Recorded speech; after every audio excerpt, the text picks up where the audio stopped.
Hola, muy buenas tardes. Encantado de estar de nuevo con ustedes esta semana en nuestra sección de preguntas y respuestas en @LeonLine.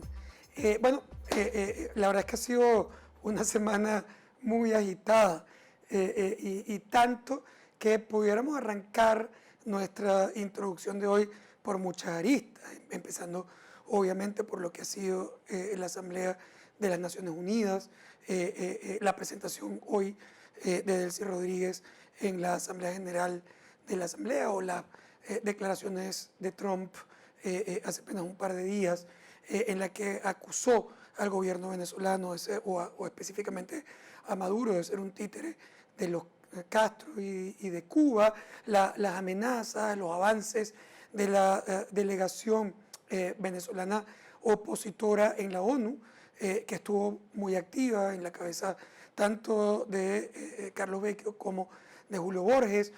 Podríamos también hablar un poco sobre lo que ha sido el acuerdo o el avance en el acuerdo entre las minorías. Estoy hablando del acuerdo entre gobierno y oposición minoritaria en Venezuela. Pero hoy, en particular, a pesar de que estos temas están candentes, quisiera arrancar, luego dejo obviamente las respuestas a sus preguntas que siempre pueden hacer cuando ustedes quieran. Quería arrancar por un tema económico y quiero arrancar por un tema económico porque tenemos varios programas concentrándonos específicamente en la evolución política de Venezuela, pero en realidad mientras el sistema político continúa, digamos, avanzando sin avanzar, que suena bastante contradictorio, pero pasa el sistema político, pasan un montón de cosas, pero es un montón de cosas que parecen un tanto gatopardianas. Pasan muchas cosas, pero al final no pasa nada. No termina por producirse lo que realmente la oposición y sus aliados a nivel internacional han buscado o tienen como objetivo o han de alguna manera ofrecido a las bases mayoritarias de la población. Las bases mayoritarias de la población son opositoras, no hay absolutamente ninguna duda. Pero en adición, esas bases opositoras quieren un cambio político en Venezuela y quisieran un cambio político en Venezuela, básicamente alrededor de algunos eventos, incluyendo los eventos electorales. Ahora, ¿qué pasa? Lo que termina pasando es que no hay acciones en la oposición, me refiero a las acciones de calle, a las acciones de sanciones, a las amenazas de acción militar, al TIAR, a la ayuda humanitaria, a los ejercicios ofrecidos en la frontera colombiana, en fin, no hay básicamente nada que termina fundamentalmente por producir ¿qué? Lo que la oposición ha prometido a las bases de la población mayoritaria que quieren ese cambio. Es decir, podemos hablar de muchas cosas positivas que se han hecho a lo largo de estos casi 9 meses. Es decir, de enero a septiembre han ocurrido un montón de cosas, algunas de ellas muy interesantes, como por ejemplo, en efecto, ese link tan fuerte entre la búsqueda de cambio en Venezuela y el soporte y apoyo internacional, que se ha traducido en una acción diplomática muy fuerte de la mayoría de los países modernos del mundo que apoyan el cambio en Venezuela y que han además apoyado algunas acciones muy concretas de la oposición venezolana. Pero eso no se traduce en cambio político. No hay ni siquiera, podríamos decir, en este momento una probabilidad elevada de cambio, ni por la vía de la negociación política, ni por la vía de la acción más dura, acciones internas, acciones externas. Es decir, tú metes todo eso en una licuadora y lo que consigues es un jugo que termina diciéndonos que no estamos cerca de un cambio político en Venezuela. A lo mejor yo estoy diciendo esto y hoy se produce el cambio. porque la política es relancina, porque pudiera ocurrir eventos que no se pueden estimar, lo que los analistas llaman y los investigadores llaman black swans, cisnes negros. Puede ocurrir cosas que cambian la historia, que producen una ruptura y que se produce sin haberla esperado. Pero sin eso, black swan, la verdad es que tal como están dadas las circunstancias en Venezuela, ni por la vía de las negociaciones políticas que están bastante deterioradas, ni por la vía de la acción radical interna que está pacificada. No hay en Venezuela en este momento acción política de calle, ni defensa de los derechos ciudadanos, ni protestas para buscar los cambios. Es decir, eso no está pasando a lo largo de todo el país en este momento. Es la verdad. Pero además, las acciones diplomáticas que sí están pasando, esas acciones diplomáticas tampoco tienen mucha capacidad para producir el cambio. Es decir, retiro embajadores, hago declaraciones encendidas, discursos en la ONU, sanciones económicas, financieras, personales, etc. Pero ¿cuál es el impacto de esas sanciones sobre la posibilidad real de cambio de gobierno? Cuando tú analizas lo que ocurrió en Venezuela, es que las sanciones ya tienen 9 meses y el muchachito no nace. Es decir, está en la barriga. Y déjenme decirles que está en la barriga sin ninguna intención todavía de nacer. Con eso en mente, la verdad es que tenemos que pensar ya no en el día siguiente, sino en mañana. Es decir, el día siguiente lo puedes pensar cuando tienes la esperanza de cambio a corto plazo. Entonces, me preparo para el día siguiente del cambio, qué hacer para rescatar la economía, la sociedad, para atender la población empobrecida, para resolver los problemas de infraestructura, para levantar el sistema eléctrico, para estabilizar la moneda, para levantar el ingreso de la población y el salario. Pero, ¿qué pasa si yo no estoy esperando un cambio en el corto plazo? Yo no sé qué puede pasar en el mediano y largo plazo, pero ¿qué pasa si yo no estoy esperando que se produzca un cambio en Venezuela en los próximos, por lo menos, 3 meses, a 6 meses, a un año? ¿Sí? ¿Cómo le digo yo a alguien en La Bombilla de Petare, en Altagracia de Orituco o en Tovar, en Bailadores o en La Sabana? ¿Qué le digo? Que esperemos el día siguiente de un evento que no sabemos cuándo va a ocurrir, pero que no parece que va a ocurrir demasiado cerca de hoy. Es decir, le digo que se espere. ¿Y qué pasa en el interín? ¿Qué pasa mientras yo estoy buscando el cambio y el cambio se produce? En esos días, ¿qué le digo? Que coma con la esperanza del día siguiente, que la ayuda humanitaria va a venir el día siguiente, que se va a levantar el sistema eléctrico el día siguiente ¿de qué? ¿De 3 meses? ¿De 6 meses? ¿De un año? ¿De 3 o de 5? Es decir, ¿qué le digo? ¿Qué le dices como sistema político a la población? Le dice, no, espérate, que ya venimos. ¿Quién viene? Vienen los Marines, en verdad, antes de las elecciones o reelección de Trump en noviembre del año que viene. Es verdad, por ejemplo, que ejercicios que producen en la frontera o que se van a producir en frontera para entrenar cómo meter ayuda humanitaria significa en realidad que estamos al borde de una acción militar que va a sacar a Maduro del poder. Está eso en realidad en el pipeline, en la tubería del gobierno norteamericano. O estamos hablando de lo mismo que estábamos hablando en enero, febrero y marzo. Porque si estás hablando de lo mismo, de enero, febrero y marzo, en realidad no estás tan cerca de ese cambio. Y otra vez, repito, ¿qué hace María, José, Pedro, Jubileisis, William, Corina, mientras tanto? O sea, mientras no hay día siguiente, ¿qué hace? Deteriora su vida y se congela esperando el día siguiente. No come y espera el día siguiente cuando sea que él venga. No manda a los niños a la escuela.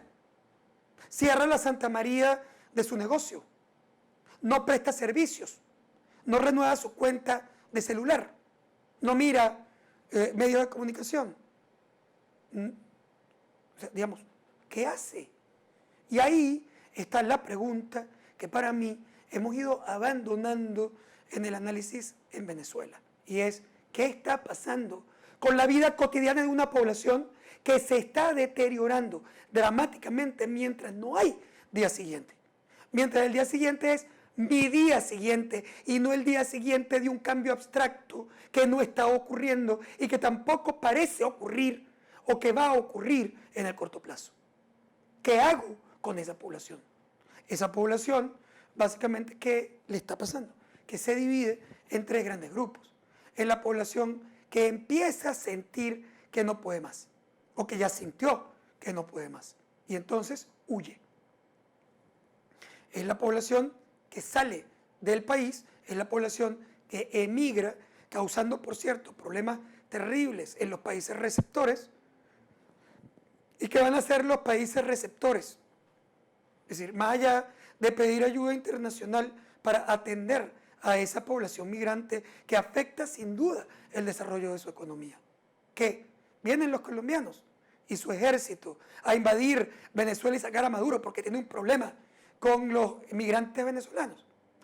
Tú te has planteado en realidad el tema de que un país latinoamericano no va a invadir a otro país latinoamericano, a menos que se plantee una guerra, y no es una invasión, sino una defensa, y que por supuesto el gobierno venezolano evitaría a toda costa entrar a una guerra con Colombia, porque sabe que Colombia tendría el apoyo internacional, empezando por el apoyo norteamericano, y que sería una excusa para provocar una acción que no le conviene. Ahora, si eso no pasa, ¿tú crees de verdad que el ejército colombiano puede entrar en Venezuela? De verdad. Si tú has visto la historia de América Latina, o sea, tú has visto la historia de invasiones y conflictos a lo largo de más de 100 años, para tomar una muestra representativa reciente. Tú sabes que eso no ha pasado jamás y que no va a pasar ni de Colombia, ni de Brasil, ni de Chile, ni de Perú, ni de Argentina. Es decir, no importa que esos gobiernos hoy detesten al gobierno de Maduro. Es absolutamente irrelevante que lo detesten y que, por supuesto, quisieran ayudar para provocar su cambio. Incluso sería más fácil imaginar que ellos, de manera velada, ayuden acciones para provocar cambios internos en Venezuela, que imaginarse un ejército de estos países entrando a Venezuela para sacar a Maduro del poder. O sea, eso no está planteado. Es falso a la luz de la historia de América Latina. Y lo vimos y lo comentamos en este mismo espacio, lo vimos y lo comentamos cuando se convocó la reunión del Grupo de Lima en Bogotá, inmediatamente después del concierto de Cúcuta, donde, por cierto, el vocero diplomático internacional de Guaidó pidió a los países del Grupo de Lima que por favor le pidieran a Estados Unidos una acción dura, militar, para garantizar la entrada de la ayuda humanitaria en Venezuela. ¿Qué dijimos aquí? La próxima semana les voy a pedir el sonido de lo que nosotros dijimos en este mismo programa ese día, antes de que el Grupo de Lima se reuniera. ¿Qué dijimos? Que era imposible que el Grupo de Lima le pidiera a los Estados Unidos una invasión en un país latino, incluso si creyeran que ese país latino se lo merece. ¿Por qué? Porque es como escupir para arriba, porque estarías tirando por el bajante de la basura la historia antiintervencionista de toda América Latina durante décadas. Eso no va a pasar, porque entre otras cosas, los presidentes, por cierto, contrarios a Maduro, la mayoría de ellos, presidentes liberales, entrarían en conflictos relevantes con sus propias izquierdas en los países en donde están y pudieran terminar en un problema crítico, político, en sus congresos. Pero además podrían provocar protestas que desestabilicen sus gobiernos por parte de la izquierda, que además está buscando excusas para provocar esas protestas. Entonces, ninguno de esos presidentes haría una acción como esa, arriesgándose que eso le alborote el avispero en su propio país? De manera que esperar que eso ocurra es, otra vez, naif.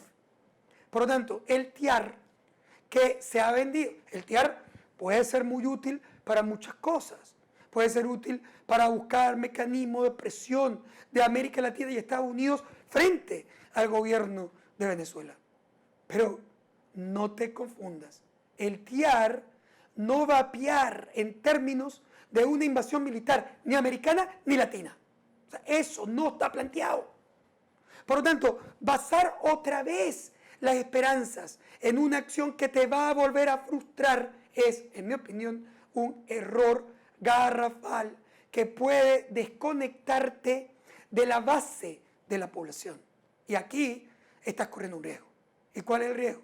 El riesgo de que luego de muchas promesas fallidas, muchas, desde la solución inmediata, tan pronto más o menos tocar el primer cantante en Cúcuta, Maduro está afuera, y aquí estamos, 9 meses después.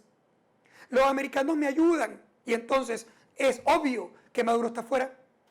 Aplicamos sanciones, y entonces es obvio que Maduro está afuera.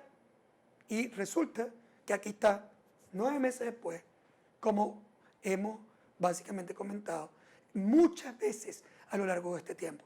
¿Esto es simpático? No, esto no es simpático, no puede ser simpático, porque la mayoría de ustedes que están ahí oyendo quisieran ese cambio. Y si les soy sincero y explícito, yo también. Pero una cosa es ser equidistante y otra cosa es ser ecuánime u objetivo. Yo no soy equidistante, yo soy opositor, pero yo sí soy objetivo. Y entonces, siendo objetivo, tengo que reconocer que las acciones que se han tomado hasta hoy no han sido eficientes para provocar el cambio en Venezuela. Ahora, dicho eso, ¿qué pasa si el tiempo sigue pasando y la economía se deteriora? Habíamos preguntado, por ejemplo, en nuestra encuesta de Twitter hoy, en @VNPress, preguntamos, por ejemplo, oye, ¿usted cree que el tipo de cambio bolívar-dólar puede quedarse estable el resto del año con las medidas económicas de encaje legal adoptadas por el gobierno revolucionario? 93% de respuestas, no. 7% de respuestas, sí. El tipo de cambio no solamente se estabilizó la semana pasada, sino que bajó el tipo de cambio. Cuando el gobierno redujo liquidez, encajó y amenazó además con indexar al dólar los créditos de la banca, una acción que todavía no ha ocurrido. Pero el tipo de cambio se reduce porque no hay bolívares para poder pagar, para poder comprar dólares, y no hay créditos para poder financiar esa adquisición. Pero en verdad yo también estoy de acuerdo con el 97% de esa población que indica que eso es inestable, que no lo va a lograr sostener estable. Y entonces, mientras tú estás hablando de mecanismos para sacar a Maduro, que no son mecanismos que están tocando el corazón real del problema y que no están buscando la llave donde la llave está, mientras tú no estás tomando acciones internas que provoquen la defensa de los derechos ciudadanos, ni la presión frente al gobierno, ni las negociaciones, ni los mecanismos para incrementar el poder de negociación que convierta esa acción en una negociación política que pueda abrir las puertas para una elección competitiva en Venezuela. Si tú no tienes esa fuerza, y no estamos entonces frente a la probabilidad de cambio, estamos viendo una población que comienza a sentirse frustrada porque no entiende por qué no se ha logrado la solución del problema. Y entonces, ¿qué pasa? Que eso camina sin duda a la contracción de la popularidad del liderazgo opositor. Es decir, no hay que ser demasiado perspicaz para entender que Maduro no va a recuperar popularidad, porque es un gobierno terriblemente malo que perdió su capacidad para rescatar la economía, cuyos modelos económicos son primitivos, y cuando no son primitivos no tiene capacidad de hacer reaccionar la economía porque está aislado y con sanciones. Eso es obvio. Pero lo que también es obvio es que la oferta o la promesa de cambio establecida por los liderazgos opositores tampoco se está cumpliendo. Y al no cumplirse, se desdibuja, se desanuda, desanudándose del conector básico, que es el respaldo popular de ese liderazgo. Y entonces, ¿para dónde vas? A una pérdida de respaldo popular. Vas también a la pérdida de esperanzas de la población. Y si la población pierde su esperanza en que la oposición es capaz de provocar el cambio o que los discursos grandilocuentes en la ONU se van a traducir en una acción específica que pueden producir el cambio, entonces la oposición y el país están en problemas. Porque en definitiva, mientras todo eso está pasando, ¿sabes lo que ocurre en concreto?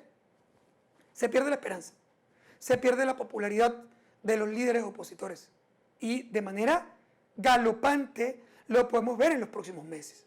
Vamos a ver lo que se ha ido cantando desde el principio y que todavía no se había visto, pero se va a ver.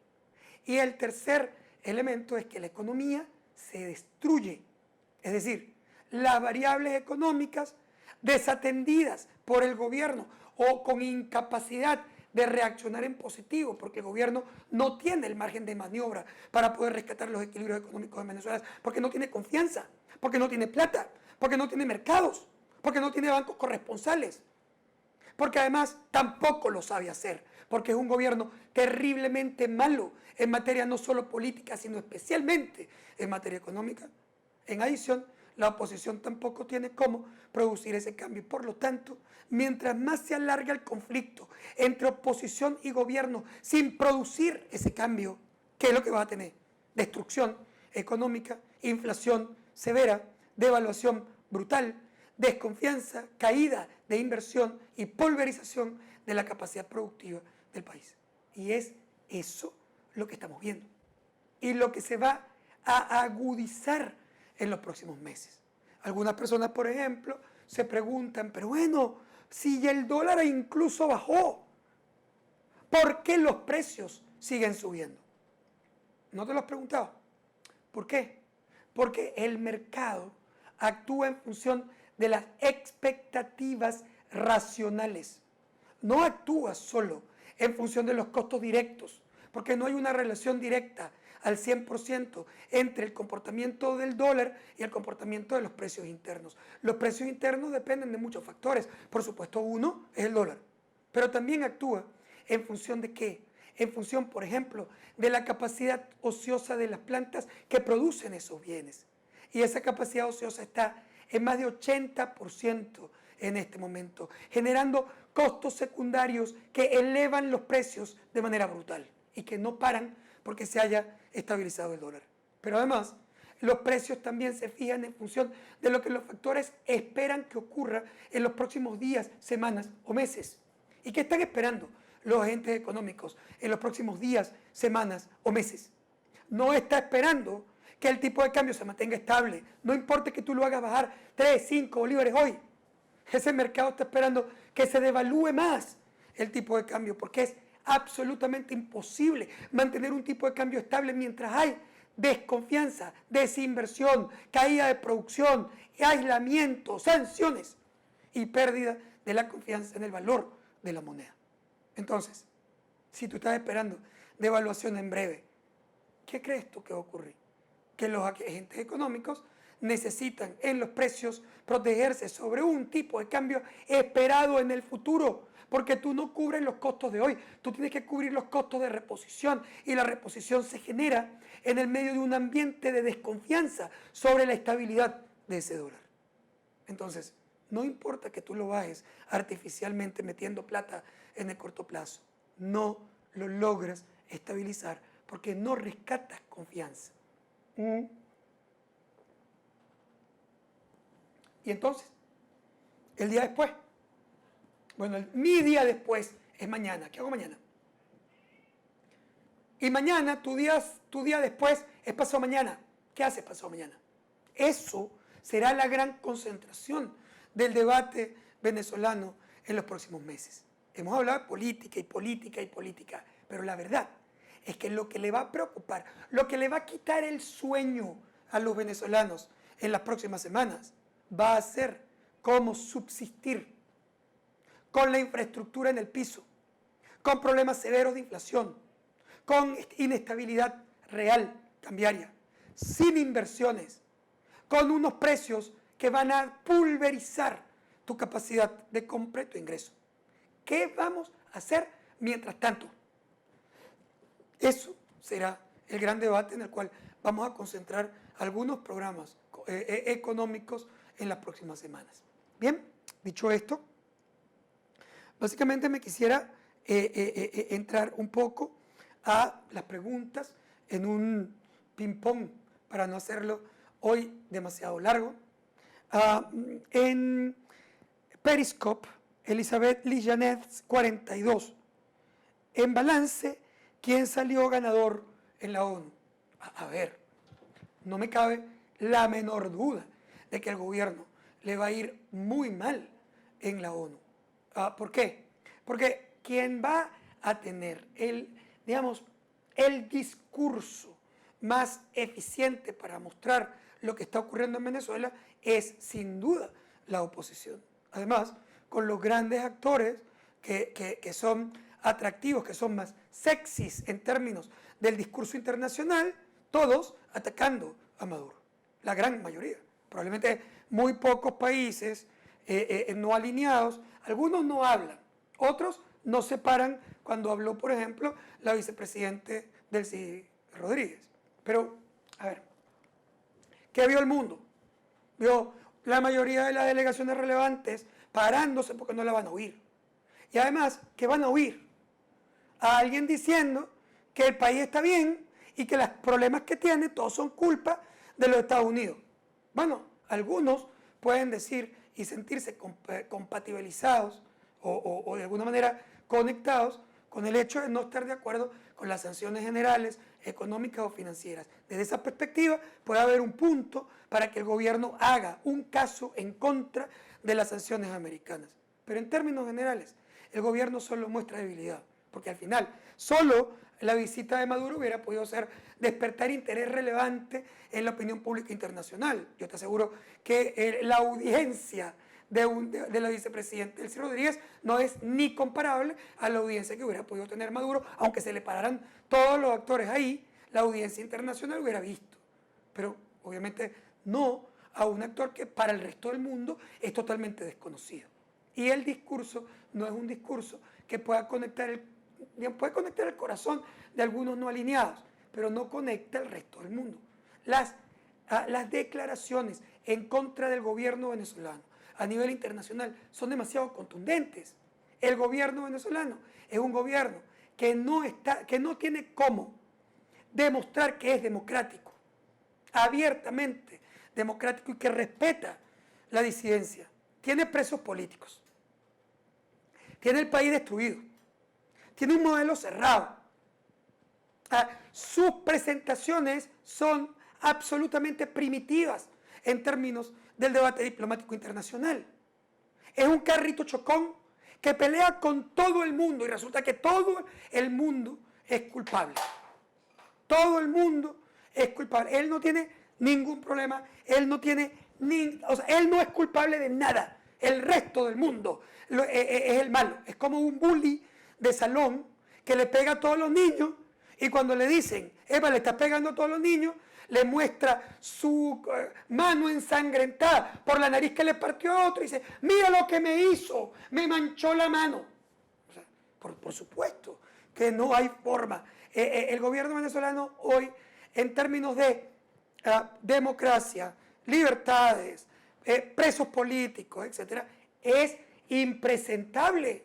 Incluso en una declaración de la ONU, que es la organización más neutral posible, más objetiva posible. No estamos hablando de ninguna de las organizaciones que explícitamente han atacado al gobierno de Maduro. Estamos hablando incluso de Bachelet, que es una dirigente de izquierda y sin embargo ha presentado los problemas terribles del gobierno venezolano. Por lo tanto, no mandar un discurso emocional en contra de los Estados Unidos, no creo que sea realmente un éxito en términos de la diplomacia venezolana. @FianzoAlonso por Instagram. No tiar, no intervención, no diálogo, no golpes. ¿Cómo salimos? Bueno, perdón, Alonso. Yo no estoy diciendo no a ninguna de esas cosas. Estoy diciendo que ninguna de esas cosas, tal como está planteada, ha funcionado. Ni va a funcionar si no cambias la estructura. Tú tienes un conflicto de poderes.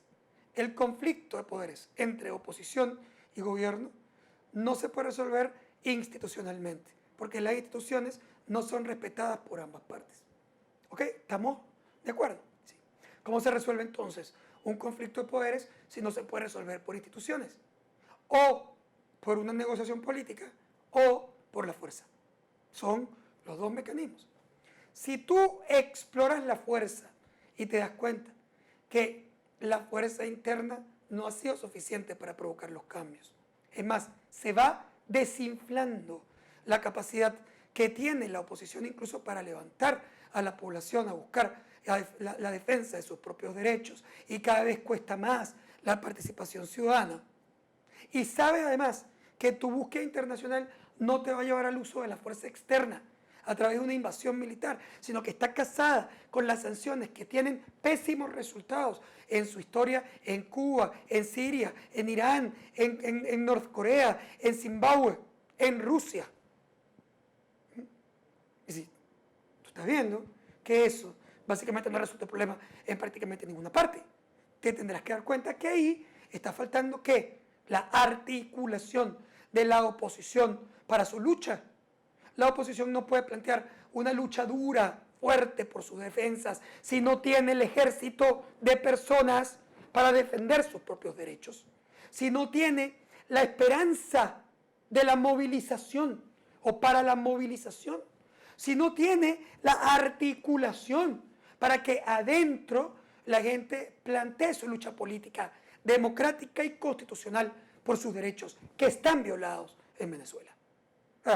¿Lo has conseguido? No. Ahora, si tú intentas hacerlo sin tenerlo, no le eches la culpa a la lucha, échale la culpa a la forma como luchas. Échale la culpa a tu incapacidad para construir la fuerza que te lleve a luchar. No le eches la culpa a la lucha como concepto teórico, sino a tu lucha, porque no ha estado bien planteada. Veámoslo desde el punto de vista de la negociación política. ¿Ha funcionado la negociación, Alonso? No. Pero no puede funcionar como la estás planteando, no tú, como se ha planteado. ¿Y por qué? Bueno, muy simple. No puede funcionar porque el gobierno no va a negociar contigo a menos que esté absolutamente obligado a hacerlo. No va a bajar el Espíritu Santo y lo va a convertir en buenos, en dispuestos a la negociación política. Si negocia algo es porque no le queda más remedio. ¿Y quién hace que no le quede más remedio? Tú, como oposición, como fuerza alternativa o adversaria, tienes que construir el poder de negociación, es decir, el mecanismo de presión que lo lleva al límite para poder estar seguros que está dispuesto a una negociación en la que entregue aquello que tú estás buscando. Si tú no tienes el poder de negociación y te sientas en la mesa, como ha ocurrido muchísimas veces en el pasado, la culpa no es de la negociación, la culpa es tuya, que no has construido ese poder de negociación, que no tienes el mecanismo de presión o que sobreestimaste lo que tienes. Por ejemplo, la oposición ha sobreestimado la fuerza de las sanciones para presionar al gobierno. ¿Por qué el gobierno se sienta en esas negociaciones? Se sienta porque quiere liberar sanciones, es verdad, pero quiere liberar sanciones no significa que está dispuesto a entregarte la cabeza para que le liberes las sanciones. Te puede entregar unos presos políticos, te puede entregar la entrada a la asamblea, de los diputados del PSUV, incluso te puede entregar la reinstitucionalización de la Asamblea, lo que no te va a entregar el gobierno. ¿Por qué? Porque tú no tienes más fuerza para avanzar en eso. Y ahí a veces se mezclan las cosas, se mezcla tu capacidad de presión interna con tu capacidad de presión externa. Y entonces pudiera generar un mecanismo de presión lo suficientemente sólido para que el gobierno sí estuviera en la necesidad o obligación de negociar. No se trata de que el gobierno quiera negociar, nunca va a querer negociar. Se trata de que el gobierno tenga que negociar. La pregunta es, ¿has construido la fuerza para obligar a ese gobierno a negociar? No. ¿Has construido la fuerza para sacarlo por la fuerza? No. Entonces, ¿es que no funciona la fuerza y no funciona la negociación? ¿O es que tú no has logrado tener lo que se necesita para que ella funcione? Esa es la relación de análisis más importante. Por YouTube, ¿cómo es que el dólar baja y los precios de bolívares suben? Bueno, ya básicamente hemos de alguna manera comentado tu pregunta, creo que he estado respondido básicamente en el hecho de que el dólar es solo un componente en la formación de los precios y tú no has tocado el resto, pero además esta estabilización o reducción del dólar es momentánea y nadie en el mercado confía en la capacidad que puede tener el gobierno venezolano de sostener estable ese dólar. Por lo tanto, una vez que los precios subieron, el mercado no lo va a bajar. ¿Por qué? Porque está esperando que vuelva a subir el dólar. Porque además no hay confianza para rescatar la producción. Porque hay costos de las externalidades negativas, sobrecostos en la infraestructura, que no se pueden matar simplemente con una reducción del dólar. Tú eres bonita 2014 por Instagram. Hola. Aquí el dólar se devalúa. El libro de mi hijo costó $5 en julio. Los compañeritos lo están comprando ahora en 15. Perfectamente lógico. ¿Por qué? Porque hay inflación en bolívares y hay un dólar que no se mueve al ritmo de esa inflación. Míralo de esta manera. Tú eres bonita. El dólar hoy es más barato que la semana pasada. Pero los precios internos siguen subiendo, porque los salarios se tuvieron que subir. Los costos vinculados a la producción subieron también. ¿Qué pasó? Que al subir los bolívares y no subir el dólar, tú ahora, por el mismo producto, tienes que pagar más bolívares, pero también mucho más dólares. Hay incremento en el precio de ambas monedas. Te pulverizaste tu ingreso en bolívares y te empobreciste también en dólares. ¿Por qué? Porque mientras menos devaluación ocurra, mientras menos bolívares cueste un dólar, menos bolívares obtienes al vender tus dólares. Y más dólares necesitas para pagar los bolívares por el cuaderno. Por lo tanto, tú estás condenada a pagar más bolívares y más dólares, mientras la moneda no se estabilice y no se devalúa al ritmo de la inflación. Ginef, por Periscope, ¿qué debe hacer la oposición para aliviar el sufrimiento de la gente? Quedamos pocos ya. No quedamos pocos, Ginef, quedamos la mayoría, porque en Venezuela se han ido 4 millones. Supón con un número exagerado, 5 millones. Pues bien, los otros 27 millones estamos aquí. ¿Quién es la mayoría? El que se fue. No. La mayoría somos los que estamos aquí, viviendo en Venezuela. Que además, somos los que tenemos que definir la lucha. Somos los que tenemos que opinar sobre si interesa o no, conviene o no al país y a nuestras empresas, a nuestros hijos y a nuestra vida, lo que se haga afuera. Porque hacer cosas afuera que solo toman en cuenta los que están afuera y que no tienen que vivir la inflación, ni la destrucción de la infraestructura, ni la inflación, ni la destrucción de la calidad educativa de sus hijos, ni que tienen que vivir el sacrificio de que un hijo tenga un accidente y no haya cómo resolver su vida en un hospital, ¿Te parece que le tienes que preguntar si está de acuerdo o no en algunos elementos que afectan su vida cotidiana? ¿O tú le estás pidiendo a todos los venezolanos que se vayan para dejar solo a Maduro y entonces resolver el problema? Sí, no. La mayoría está aquí y resulta que además la mayoría que está aquí es la única que va a poder resolver el problema. El apoyo internacional es importantísimo, pero es la sal, la pimienta, la carne está aquí, porque si no hay una lucha interna por la defensa de esos derechos, no va a salir Maduro. Nunca.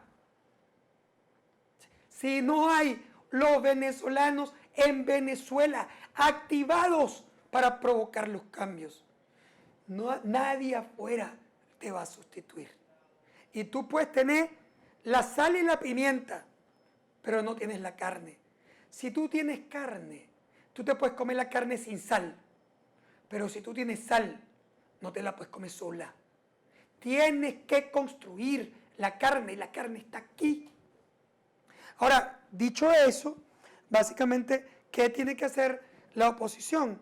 Tiene que construir su lucha también en Venezuela.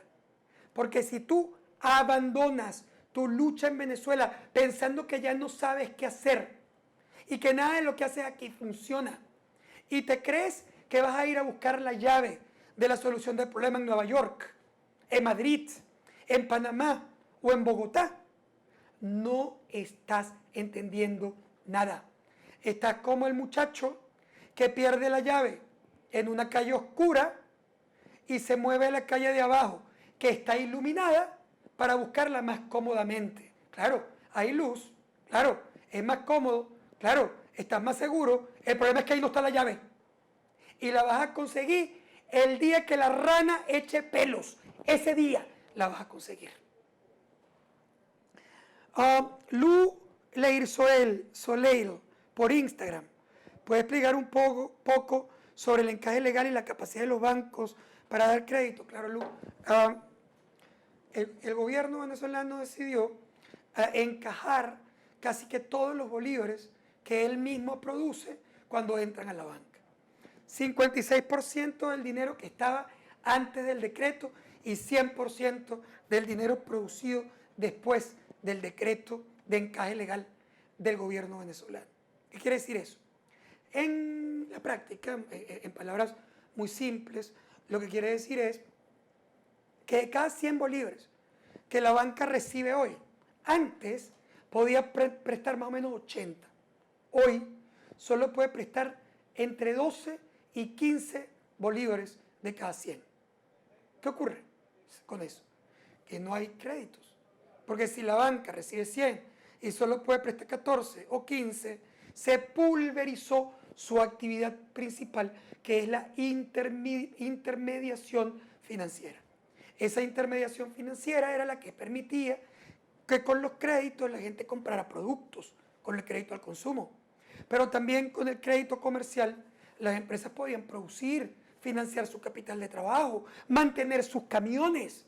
Es decir, la actividad económica de un país, para la producción, para el capital de trabajo, para la inversión, venden los créditos. ¿Y qué pasa? Que los créditos están prácticamente pulverizados. Si no hay crédito, no hay inversión. Si no hay crédito, no hay la posibilidad de expandir la producción venezolana. Pero además, tampoco hay capacidad de compra, porque el consumo está restringido. Anda a comprar un apartamento.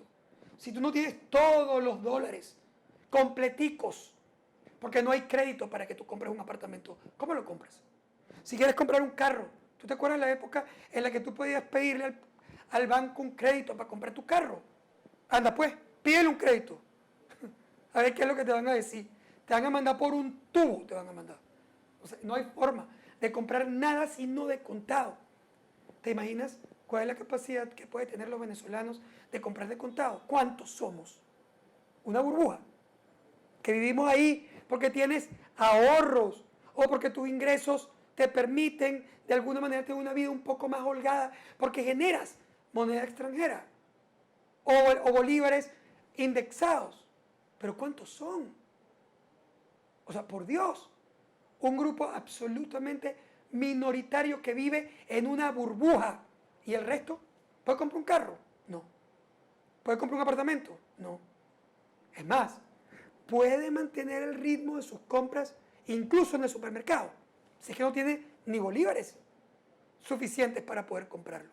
Pues bien, ¿qué ocurre? Que el gobierno ha contraído o pulverizado el crédito porque él cree, y es verdad, que cuando él entrega créditos o permite que se entreguen créditos en la banca, alguna parte de esos créditos son usados para comprar divisas, para comprar dólares. Y como se amplifica la compra de dólares con el crédito, se devalúa más la moneda y entonces en esa devaluación, bueno, de alguna manera, se empobrece y se perturba la evolución de la economía. Entonces el gobierno, para estabilizar el tipo de cambio, ha generado este encaje legal. El problema es que eso es equivalente a cortarle la cabeza a un enfermo porque le duele hace una semana. Vamos a resolver el problema del dolor de cabeza cortándole la cabeza. Porque tú estás para resolver el problema de la economía destruyendo la capacidad productiva y destruyendo la capacidad de consumo sin créditos en el mercado. Resultado, desastroso. A ver, vamos cerrando con una pregunta de Weferch por Periscope. No, perdón, no es una pregunta de Weferch. Por Dios, no regaña a quien te hace preguntas. Has perdido los papeles por completo. No, chicos, esto no es ningún regaño, es pasión. Y no estoy regañando para nada al que está preguntando. Estoy regañando al que está haciendo un encaje legal y destruyendo la economía. Y estoy regañando al que cree que con el TIAR y contarle un cuentico digamos, que ha contado ya durante 9 meses, va a generar otra vez esperanzas en una población que ya está harta de que le digan que todo está listo cuando no es verdad. No es a quien hace pregunta, papito o mamita, porque no sé si eres papito o mamita, como dicen en el centro. No, ni es contigo tampoco, es con quien está destruyendo el país en todos los lados, sin llegar a un acuerdo que nos permita salir de la crisis. A ellos no solo los regaño, o sea, les escribo también, escribo en mis artículos, en mis twitters, en mis redes sociales y, por cierto, si lo veo en la cara, también se los digo. Bueno, señores, hemos llegado al final de nuestra relación de hoy, preguntas y respuestas por @BNPress, y muchísimas gracias por su participación. Espero que nos veamos la próxima semana. Chao.